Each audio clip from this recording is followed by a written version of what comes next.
الأهلي يرفض عرضاً قطرياً من نادي الوكرة لشراء الموسم الأخير في عقد أليو ديانج. النادي يسعى لبديل لحمدي فتحي الذي تلقى عرضاً كبيراً من بيراميدز. محمد يوسف المدير الرياضي يطلب من ريبيرو عقد جلسة مع ديانج لطمأنته بشأن دوره الموسم القادم، خاصة مع تحفظ اللاعب على التجديد بسبب قلة مشاركته في كأس العالم للأندية. وكيل ديانج يشترط 2 مليون دولار لتجديد العقد، في ظل وجود عروض سعودية وقطرية بأرقام أكبر. الأهلي ينفي فشل صفقة وسام أبو علي إلى كولومبوس كرو الأمريكي. وسام اشترى 1,000,000 متابع على انستغرام بعد حملة جماهيرية ضده. الأهلي يناشد جماهيره عدم الانسياق وراء الحملة الممنهجة ضد الشناوي ومحاولة إحداث فتنة مع مصطفى شوبير.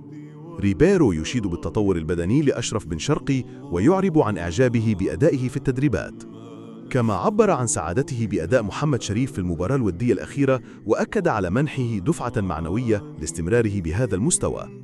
خالد الغندور والإعلام الأبيض يواصلون مهاجمة زيزو بعد تصريحاته عن الراحة النفسية في الأهلي وتركيزه على الأهداف الجماعية. طارق قنديل عضو مجلس إدارة الأهلي غاضب من مصطفى يونس بعد تصرفاته المثيرة للجدل في جنازة شقيقه وحديثه عن أزمته مع مجلس الإدارة.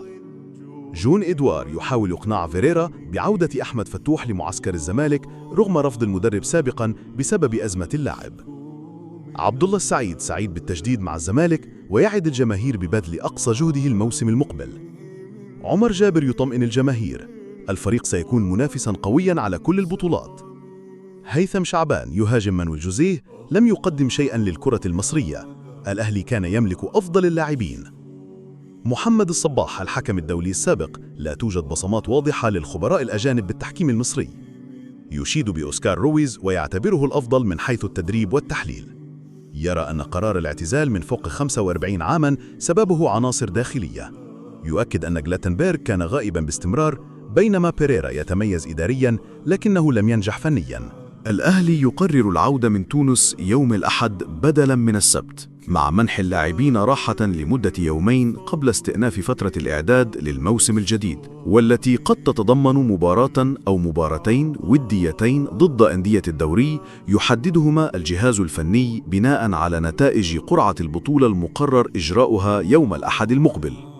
المدير الفني ريبيرو يبدي إعجابه بمستوى ياسين مرعي مدافع الأهلي الجديد بسبب الثقة بالنفس التي يمتلكها، ويعمل حالياً على تأهيله نفسياً وفنياً ليكون أحد خياراته في خط الدفاع بالموسم المقبل، خاصة في ظل تكرار الإصابات الدفاعية.